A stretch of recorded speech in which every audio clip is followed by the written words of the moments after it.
this is one of the most ridiculous things that I've ever heard in my life. And you started out the question saying there's a lot of controversy. There really is almost no controversy. There's a handful of vocal people that want to ignore the law and the overwhelming majority of Marylanders. Everywhere I go, teachers say to me, we love this. They're actually calling the teachers' union political operatives and telling them to back down because 90% of the teachers love this. Okay, there's people in the media that somehow think that they're smarter than 70 or 80% of the people in the state. And there are legislators that say, we don't really care what everyone in the state wants. We're going to do the opposite. It just doesn't make any sense. Look, the legislature mandated that a commission be put together to study whether we should have school after Labor Day. It passed. They wanted to look into it. Mike Miller, President of the Senate, supports school after Labor Day. Martin O'Malley supported school after Labor Day. The legislature passed a law mandating a commission to study it. The commission studied it for like a year. They answered every one of these silly, trivial, stupid things that are now being mentioned by, the handful of people that oppose this.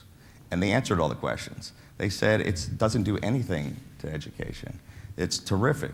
They voted 12-3 to mandate school after Labor Day. And Martin O'Malley supported it, Mike Miller supported it, Peter Franchot supported it. They came out with this in July of 2014, in the middle of the election, after the primary, before the general, when I was running for governor. So Governor O'Malley didn't get a chance to implement it. The legislature's had 2 years to follow through on their own commission's recommendations and has refused to because lobbyists for the teachers union don't like it, even though everyone in the state does like it. So as far as I'm concerned, it's not controversial. It's a tiny minority of people that are opposed to it. So far, no one has filed a waiver. So far, I don't know how many. Most counties many counties have already complied and already done it. We did it here for like 100 years. Most other states do it. It's nonsense. And the Baltimore Sun, this one this takes the cake. Yeah. Baltimore Sun had an editorial. Now, granted, this same 180 days. You have to have 180 days, right? It used to be these 180 days. Now it's going to be these 180 days.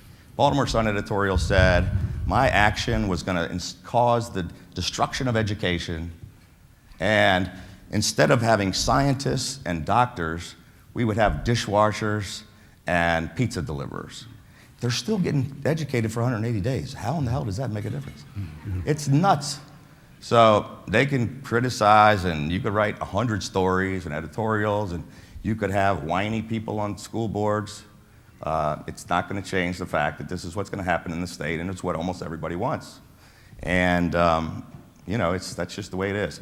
Now let me just go back to this commission that the legislature mandated to study the issue because they wanted to look into it, that Governor O'Malley appointed all the members of. It was made up of school administrators, school board members, teachers' unions, PTAs, many of which didn't like the idea at first, but they voted 12-3 after seeing all the facts. Yeah. You don't see that in the paper. You don't hear the people talking about that. I salute, now Governor Hogan's reminded me of all this stuff. I salute him for his leadership. So I finally did what the legislature wanted to do, what the independent mandated commission wanted to do, what the previous governor wanted to do, what the leadership in the General Assembly wanted to do. They just didn't do it. So I did it. Yeah.